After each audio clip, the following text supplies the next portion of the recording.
The sun had just begun to rise over the savanna, casting soft golden hues over the wide, grassy plains. 10-year-old Noah sprinted barefoot down the dusty path that led from his family's small clay home to the stream nearby.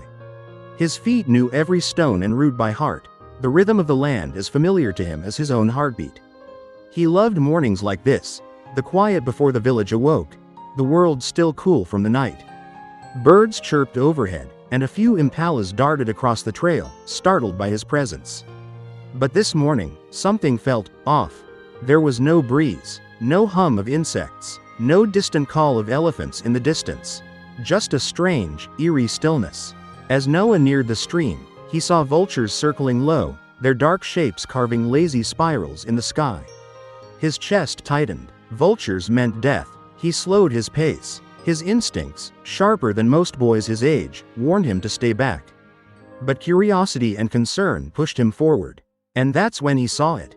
At the edge of the trees, lying half covered in mud and blood, was an elephant.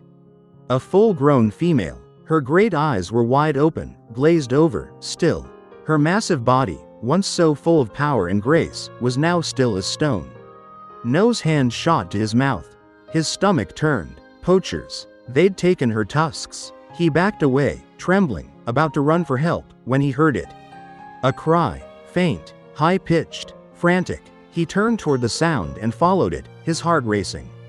Just a few steps from the mother's body, half hidden beneath a fallen log, was a small gray bundle, barely able to stand. A baby elephant, covered in scratches and dried blood, trunk flailing weakly, legs trembling. It cried again, desperate, lost. Noah's breath caught. He stepped forward slowly, speaking gently in Swahili. Pull, pull. It's okay. I won't hurt you. The calf stumbled toward him, collapsing at his feet. And Noah did something no child should have had the courage to do. He knelt down, cradled the elephant's small, shaking body in his arms, and whispered, "You're not alone. I've got you." The elephant calf weighed more than Noah could carry, but that didn't stop him.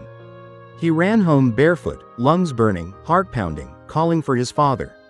"Mazi, Baba, come quick." His father, a tall, broad-shouldered man named Elias, came out of the hut with a scowl, but the look on his face changed the moment he saw Noah's panic.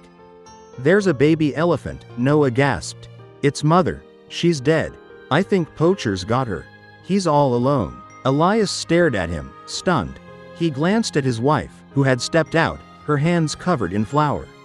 "You brought it home?" he asked. Noah shook his head. "Not yet, but I can't leave him." There was a silence, heavy and unsure. "Elephants are wild, Noah," his father said gently. "It won't survive without its mother. It may already be dying." "I can help him," Noah whispered. "Please." Elias looked into his son's eyes. What he saw there, desperation, fire, a depth of compassion rare in anyone, let alone a child, made his decision for him. He grabbed a bucket and nodded. "Then let's not waste time." They returned to the calf together.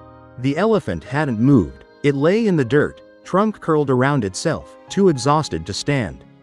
Noah knelt again, placing his small hand on the calf's head. "He needs a name," he said quietly.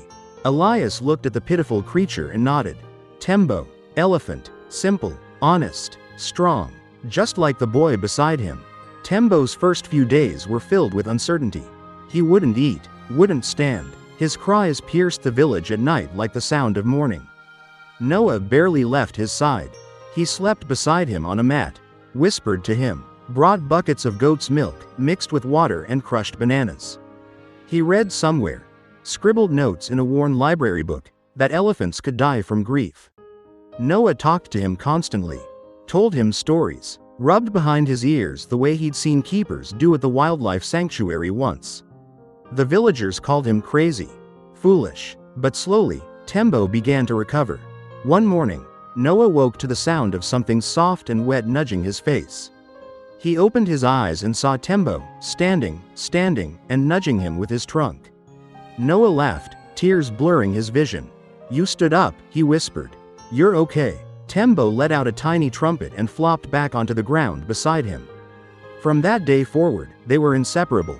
Noah fed Tembo by hand, bathed him, took him on walks beyond the edge of the village, through the brush and wildflowers. Tembo followed like a giant shadow. Played with Noah's soccer ball. Learned commands. Let Noah ride on his back, gripping the wrinkled skin behind his ears. He was too big for the house, so Elias helped Noah build a large wooden enclosure near the edge of their property. By the time Tembo turned 1, he weighed more than 500 pounds, and still slept with his head in Noah's lap like a puppy. The villagers started visiting, at first out of curiosity. Then, a boy and his elephant. Something out of a fable. As Tembo grew, so did Noah. But even in adolescence, their bond never faded. Some nights, Noah sat beside him under the stars, whispering his dreams. "I want to go to university," he told Tembo one night. "To study wildlife. To protect elephants. To protect you." Tembo blinked slowly, trunk swaying gently. "I'll come back," Noah promised. "I'll never leave you behind." But even then, a small, silent fear stirred in his heart. What if when I come back, he's no longer mine? Years passed. Tembo grew into a towering force, nearly 10 feet tall, over 5 tons of muscle, memory, and gentleness. Yet he still lowered his head when Noah approached, still wrapped his trunk around his old friend like a child holding hands. Noah, now 17, was no longer a barefoot boy chasing shadows in the grass. He had become something more, a bridge between two worlds. But time never waits, and neither does the world outside. The letter arrived on a Monday. A university in Nairobi, full scholarship, wildlife biology, the very thing he had dreamed of. Noah read it twice, heart pounding, joy and dread clashing like a thunderstorm in his chest. That evening, he sat beside Tembo, who was chewing on a mango tree branch, his favorite treat. "I got in," Noah said, voice barely above a whisper. "I leave in 2 weeks." Tembo paused, ears flicking. As if he understood, as if he knew, Noah leaned into his massive side. "I'll come back, I swear. Just a few years. Then I'll build something here. For elephants. For you." Tembo rested his trunk in Noah's lap. They sat in silence as the sky turned to fire and then to ash. The day Noah left, the entire village came to see him off. But only one goodbye mattered. He walked up to Tembo one last time, resting his forehead against the elephant's. "Wait for me," he whispered. "I'll come back for you." Tembo let out a long, low rumble. Noah turned and walked away, never once looking back. He couldn't. If he had, he might have stayed. 15 years passed. Noah became a man, a scientist, a conservationist. He spoke at conferences, traveled the world, wrote papers. But at night, when the applause faded, he dreamed of tusks and forests and a pair of amber eyes that had once looked at him with endless trust. One day, he returned to the village. Older, wiser, weathered, but the enclosure was gone. So was Tembo. What happened to him? Noah asked the elders, his voice hoarse. They looked away. One finally answered. He broke free. 10 years ago. Walked into the wild. Some say he leads a herd now. Others say poachers got him. No one's seen him in years. Noah couldn't speak. All those years. All those promises. Had he waited? Had he searched for him? Had he? A child tugged his sleeve. "You're the boy who raised the elephant," she said. He nodded. "Then you should know," she whispered. "They say he still remembers your name." Noah left that night, alone, into the wild, to find what was lost. The savannah hadn't changed. The wind still rolled across the tall grasses like whispers from the past. The acacia trees still stood like quiet sentinels, watching over the land. But Noah had changed. Every step into the wilderness felt like peeling open an old wound.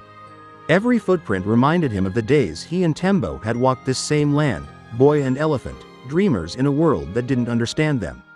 Now, he was searching for a ghost. It took weeks of travel, camps, parks, old rangers with broken rifles and sharper memories.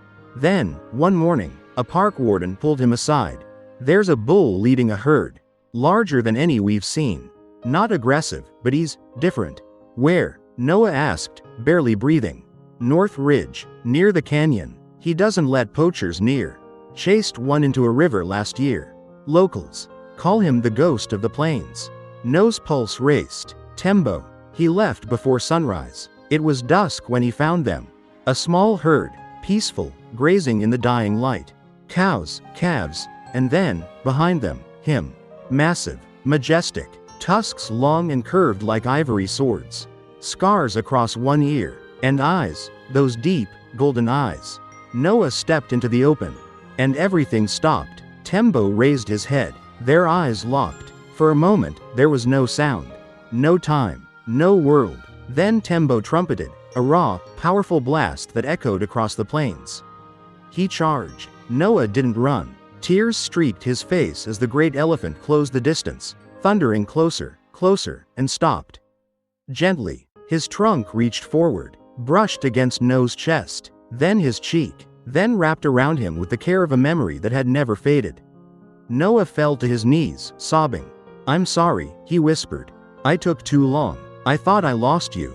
Tembo rumbled deep in his chest, kneeling slightly to rest his massive forehead against Noah's. The boy and the elephant, together again. It tore through the silence like lightning. Tembo flinched. Noah screamed. A second shot rang out. Poachers. Hidden. Watching. Waiting. Tembo turned, protecting Noah behind him. He trumpeted, loud and furious, the way only a bull in battle could. He charged. There was chaos, screaming, shots, footsteps pounding into the brush. When it was over, when the silence returned, Noah crawled forward. Tembo was lying on his side, chest heaving, blood staining the earth. "No, no, no, no," Noah sobbed, pressing his hands to the wound.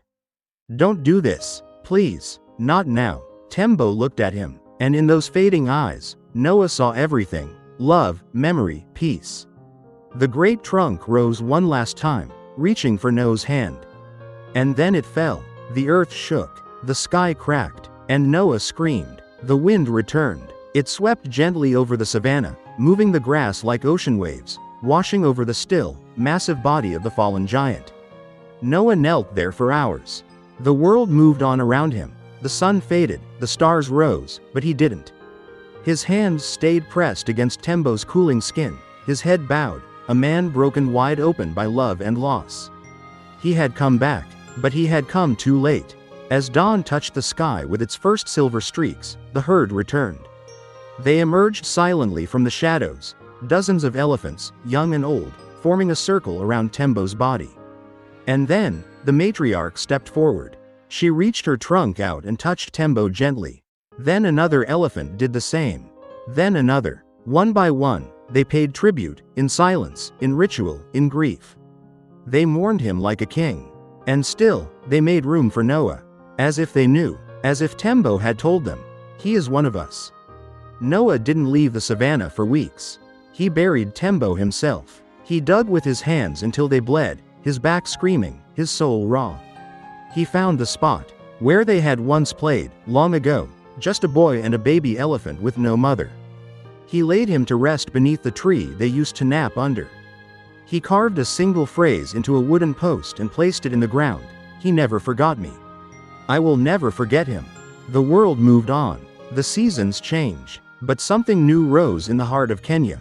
The Tembo Sanctuary, a place where orphaned elephants are brought and raised with love, not cages. At its entrance stands a life-size statue, an elephant with his trunk gently curled around a boy's shoulders. Tourists cry when they see it. Children ask who the boy is.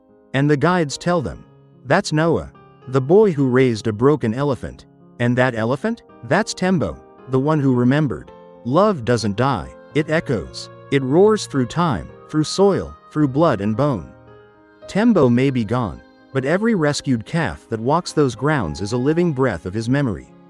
And Noah? He still walks the savannah some evenings, under the same starlit sky. Sometimes, the wind shifts and he hears it, soft, familiar, eternal. The trumpet of a friend who never forgot him.